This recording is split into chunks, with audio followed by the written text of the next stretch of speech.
Salam cinta penuh kedamaian, balik lagi di YouTube-nya Bundar Saningsih. Di segmen Smart Lifestyle, kita kedatangan tamu sekarang yang mau sharing tentang penggunaan Soulmeter dalam proses kerjanya. Jadi, kita dengerin sama-sama sharingnya ya.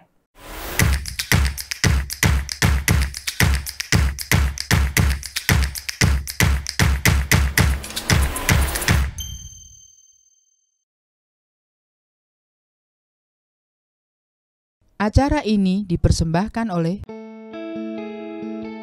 Yayasan Cahaya Cinta Kasih adalah yayasan yang didirikan untuk melakukan kegiatan kemanusiaan, pembentukan karakter dengan dasar cinta kasih yang sederhana dan universal.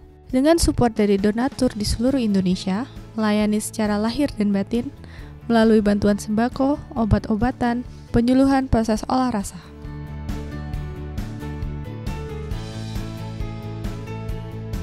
Terima kasih yang sebesar-besarnya kepada Yayasan Cahaya Cinta Kasih telah peduli kepada sesama warga Kota Batu yang terdampak banjir bandang. Bersama-sama membantu masyarakat yang tertimpa musibah akibat gempa bumi. Support kami dengan berdonasi melalui rekening yayasan yang ada di deskripsi. Ya, sebelum mulai, seperti biasa mau ucapin terima kasih kepada para donaturnya Yayasan Cahaya Cinta Kasih, karena tanpa proses itu nggak bisa juga kita ngadain Smart Lifestyle seperti ini ya. Dan sekarang juga ngucapin terima kasih kepada bintang tamu kita, Bu Darmini, yang nyempatin dari Jakarta. Jakarta ya? Bekasi ya? Jakarta coret lah. Planet lain. Katanya kan dari planet lain ya. Ini dari Bekasi ke sini untuk ngobrol-ngobrol lah. Yang berhubungan dengan proses pekerjaan. Ya. Ini ngomongin apa nih di pekerjaan sama Soulmeter yang bikin hidup jadi lebih smart. Gimana nih ceritanya, seperti apa nih? Oke, terima kasih Dr. Ratno atas Iya. kesempatannya. Jadi mungkin kali ini saya sedikit sharing mengenai penggunaan Soulmeter dalam mengambil keputusan di pekerjaan. Di pekerjaan. Kebetulan saya punya pengalaman waktu itu hendak resign dari suatu pekerjaan. Jadi udah pernah Udah lagi kerja nih. Lagi bekerja di satu perusahaan. di satu perusahaan. Kebetulan waktu itu anak saya minta minta supaya ibunya bisa jemput lah gitu kalau dia sekolah. Kebetulan teman-temannya dia lihat banyak dijemput sama orang tuanya, sama ibunya terutama. Terus dia merasa, kenapa ibu saya nggak pernah jemput saya dari sekolah? Akhirnya Dilema working mom banget ya. betul. Kebetulan dia juga sering saya tinggal keluar kota dan cukup lama. Jadi ya sebagai ibu ya saya cobalah. Siapa tahu dengan ini mungkin membayar ini saya ke dia lah ya. Supaya bisa lebih memberikan perhatian lebih fokus kepada anak seperti itu. Dan waktu itu sempat diukur. Jadi kalau saya berhenti di bulan waktu itu menjelang akhir tahun, itu ternyata masih ada hutang karma yang harus saya selesaikan di perusahaan itu. Jadi mungkin setelah terukur mungkin waktu itu bulan Januari baru bisa habis. Dengan usaha saya menyelesaikan tentu ya, dengan mengirimkan cinta, minta maaf kepada semua kolega, kepada tempat kerja seperti itu. Sudah berapa lama Ibu kerja di sana? Ada proses itu? 5 tahun kalau nggak salah ya. Berarti dari 5 tahun bekerja, berarti udah ada proses. Lebih dari 5 tahun. Lebih dari 5 tahun, Betul. sampai satu titik berpikir bahwa saya harus resign. Seperti karena anak alasan keluarga seperti itu. Ya, tapi masalahnya kalau jadi dicerita karena si anak tuh ya ingin memberikan lebih kepada waktu lebih lah buat anak seperti itu. Jadi itu setelah terukur ya bulan Januari waktu itu 2017 kalau nggak salah, situ saya sebelumnya sudah mengajukan resign, tapi perusahaan itu mencoba mengulur lah. Karena alasan saya waktu itu saya ingin menjemput anak, jadi mereka tanya, anaknya pulang jam berapa? Jam 2:30, saya bilang. Oke, masih ada waktu dong bisa bekerja dari jam 8 sampai jam 2 atau jam 1 gitu. Boleh nggak seperti itu? Bisa nggak seperti itu? Saya waktu itu mengiyakan. boleh untuk masa peralihan lah, saya anggap itu sebagai masa peralihan sebelum saya benar-benar resign karena belum ada pengganti. Jadi mereka memberikan kesempatan seperti itu dan saya oke, boleh saya sambil ini menunggu ada pengganti waktu itu. Akhirnya yaitu pulang berangkat dari jam 8 bekerjanya sampai jam 1. Setelah itu langsung jemput anak ke sekolah. Tapi setelah mereka evaluasi, boleh juga nih tidak terlalu mengganggu kinerja lah ya, apa target yang mereka berikan dan mereka katakan bisa nggak dilanjut seperti ini. Saya bilang, wah maaf, saya juga merasa tidak enak dengan teman-teman yang lain karena budaya di perusahaan itu kan belum ada yang seperti itu gitu. Ya kepikiran juga kan nggak enak sama teman, oh, kok dia boleh kerja seperti itu gitu ya. Ya udah, saya bilang tidak. Saya putuskan benar-benar berhenti itu di akhir Januari itu, seperti itu. Dan terukur memang hutang karma di perusahaan itu sudah lunas.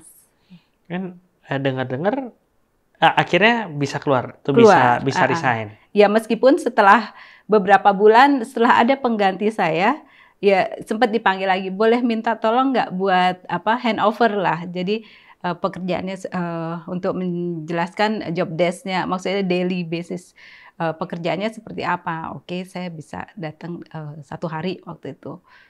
Saya menjelaskan kepada pengganti saya.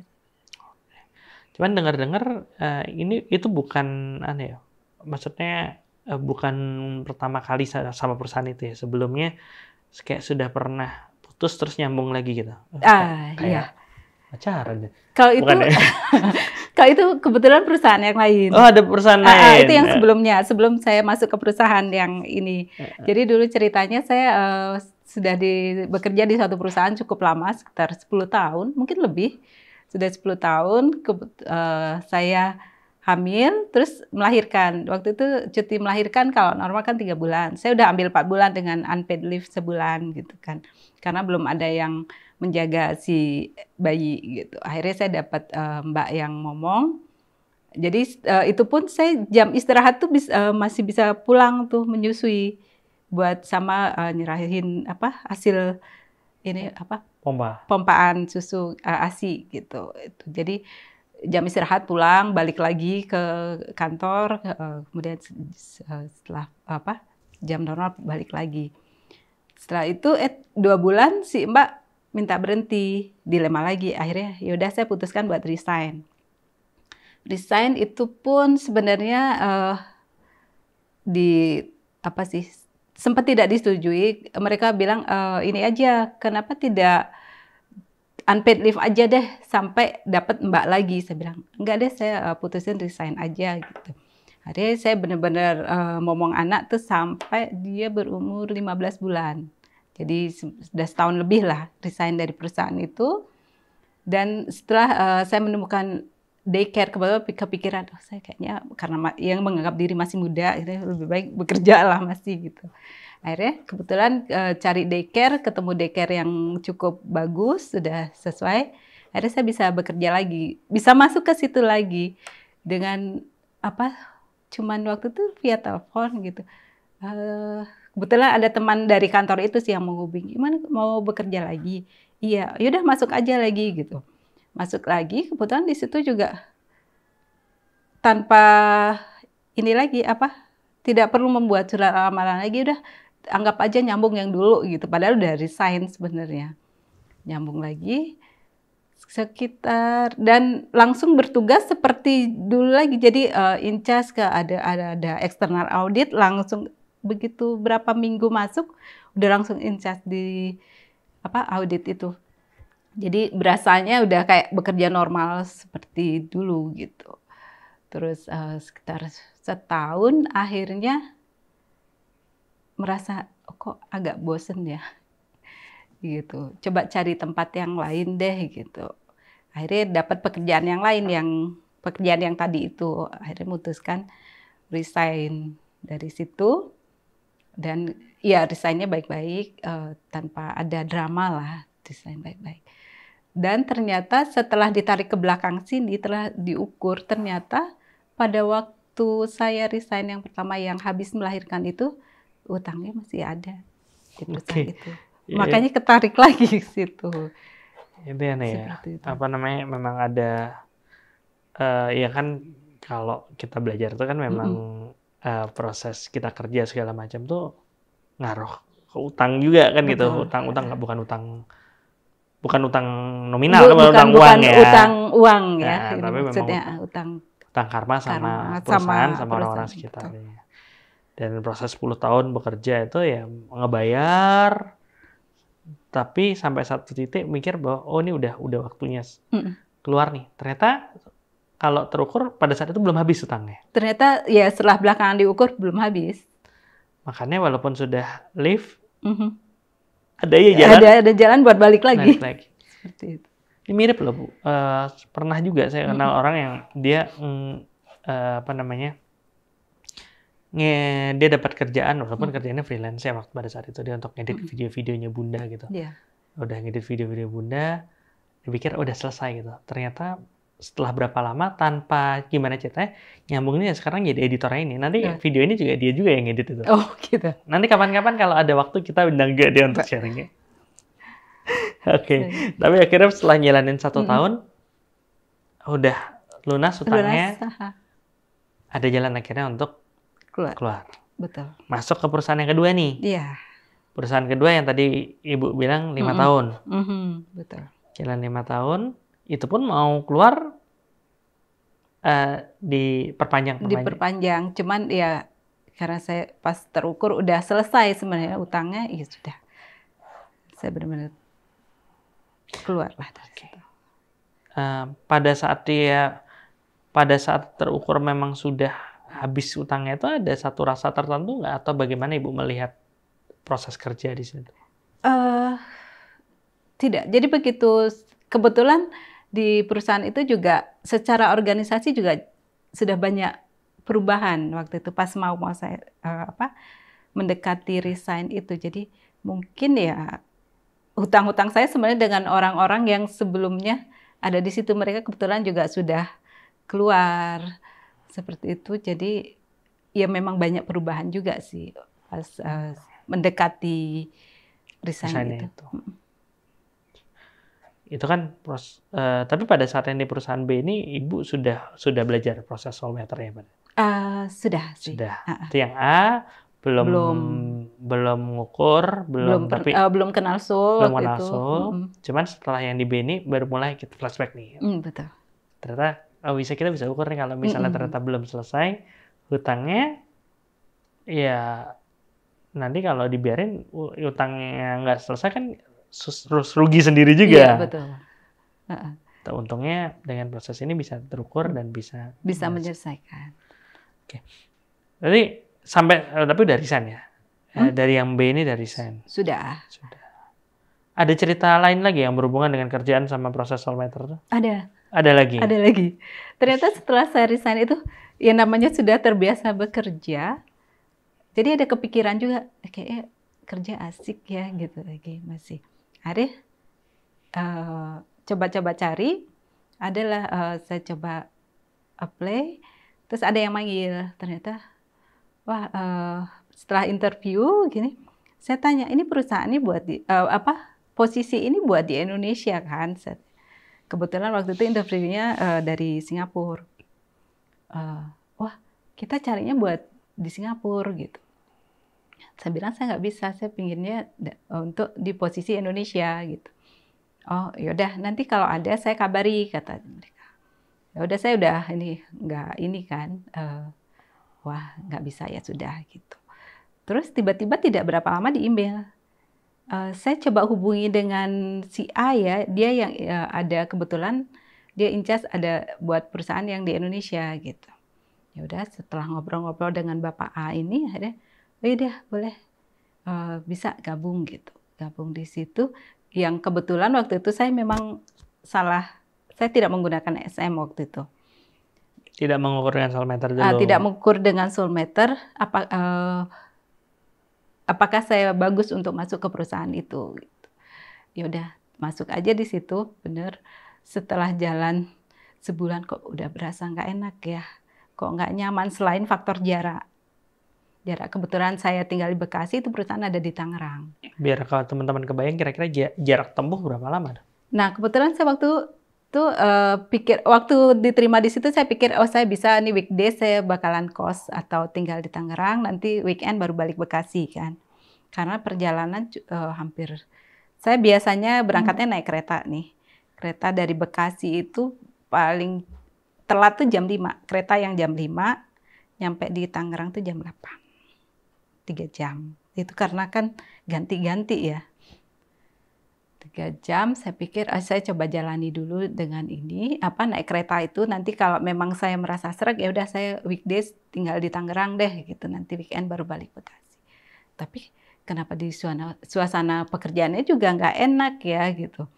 Setelah itu baru ya emang itulah salahnya saya ya, sudah belajar tapi tidak mengaplikasikan. Belajar itu baru di SM ternyata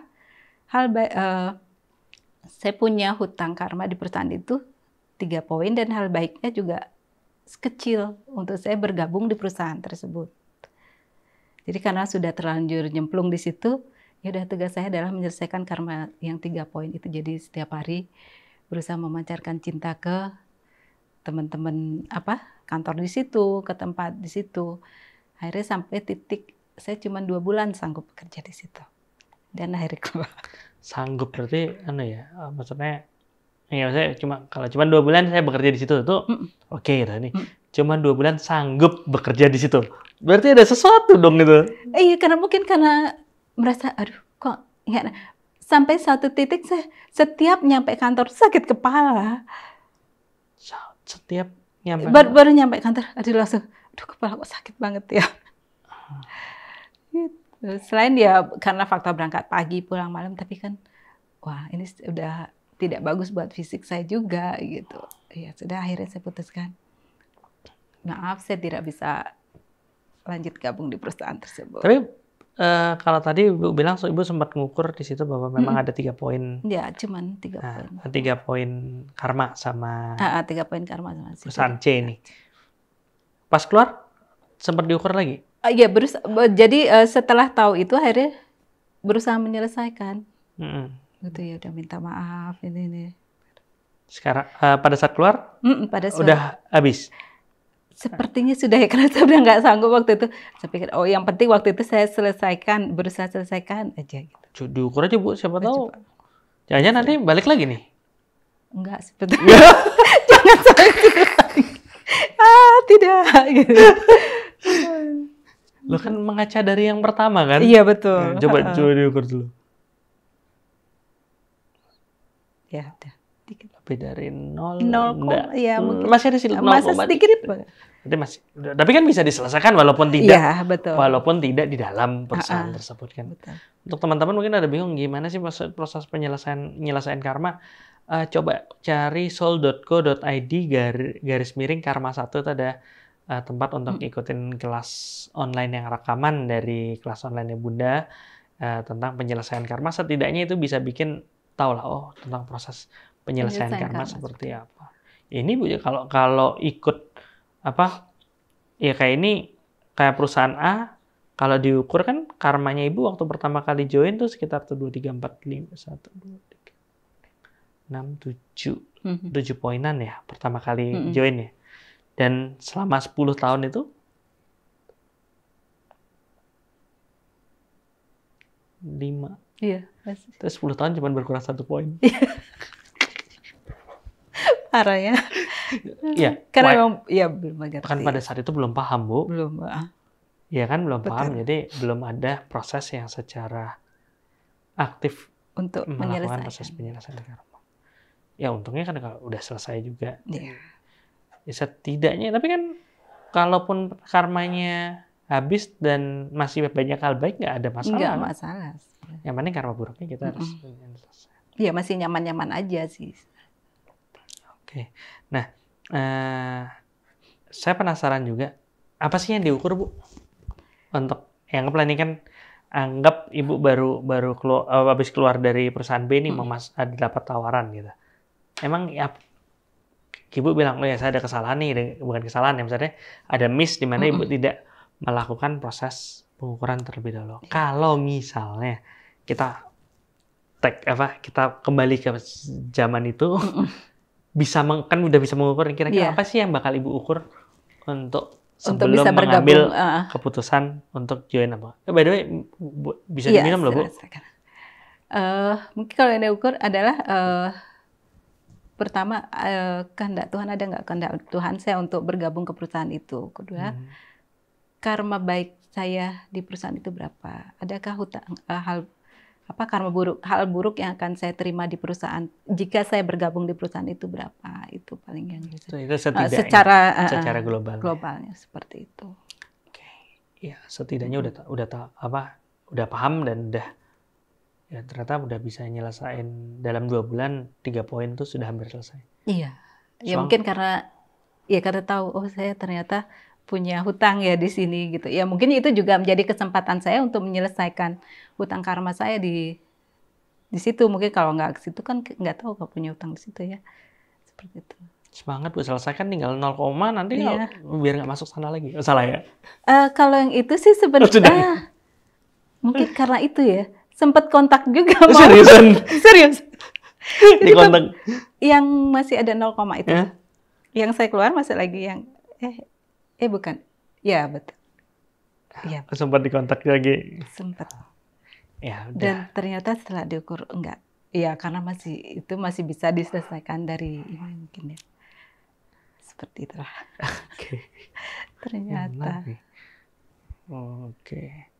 Ya, mungkin makasih banyak udah sharing, setidaknya ngebuka bagi beberapa teman mungkin ini eye opening banget karena dia bisa tahu sebelum mengambil keputusan, bahkan bisa terukur sebelum masuk ke dalam perusahaannya. Kan kadang-kadang orang masuk ke satu perusahaan, setelah masuk setelah ngejalanin berapa lama baru dia bisa melihat, oh perusahaan ini nggak cocok nih buat saya kan gitu. Tapi kalau misalnya dengan proses seperti ini, ya itu sama yang Ibu alami dengan perusahaan ketiga nih. Tapi setidaknya kalau dengan Soulmatter, sebelum masuk itu kita udah bisa screening dulu lah ya. Screening dulu. Supaya jangan-jangan nanti salah masuk malah perusahaannya kondisinya pas lagi sunset atau pas gimana malah kita juga nggak nyaman gitu ya. Ya, terima kasih banyak Bu waktunya, terima kasih banyak sharingnya, terima kasih sudah menjalankan ini sehingga bisa di-sharingkan gitu. Sama-sama. Oke, by the way untuk teman-teman mungkin ada nggak satu pesan atau gimana untuk teman-teman yang mungkin di posisi yang kayak tadi di Ibu adalah bisa jadi di posisi dia lagi kerja tapi lagi berpikir untuk mau resign apa enggak, atau pas lagi memilih dalam kondisi harus memutuskan bergabung dalam satu perusahaan atau enggak, kira-kira ada pesan-pesan nggak sih dari Ibu untuk mereka? Oke, buat teman-teman mungkin yang yang sudah belajar Soulmatter atau sudah bergabung di Soul ini adalah suatu kesempatan yang bagus banget kalau kita bisa menggunakan Soulmatter itu dalam setiap, apalagi ini keputusan buat memilih pekerjaan atau mau resign dalam setiap saat pun dalam keseharian itu. Soulmatter itu sangat berguna banget seperti itu. Jadi rugi kalau kita nggak menggunakan Soulmatter. Terus bagi teman-teman mungkin yang belum belajar Soulmatter, menurut saya Soulmatter itu sangat-sangat berguna sekali. Oleh karena itu, marilah kita belajar Soulmatter itu. Terima kasih Bu. Ya, mungkin nanti bisa berguna untuk teman-teman, sharing Ibu pasti bisa berguna nih untuk teman-teman yang lain. Ya, terima kasih waktunya. Sama-sama Dr. Resto. Oke, terima kasih Bapak Ibu semuanya. Nanti kita pasti akan coba terus untuk datangin teman-teman yang emang sudah menjalankan proses Soulmatter dan bisa membuat hidupnya menjadi lebih smart. So, mari bertemu bersama.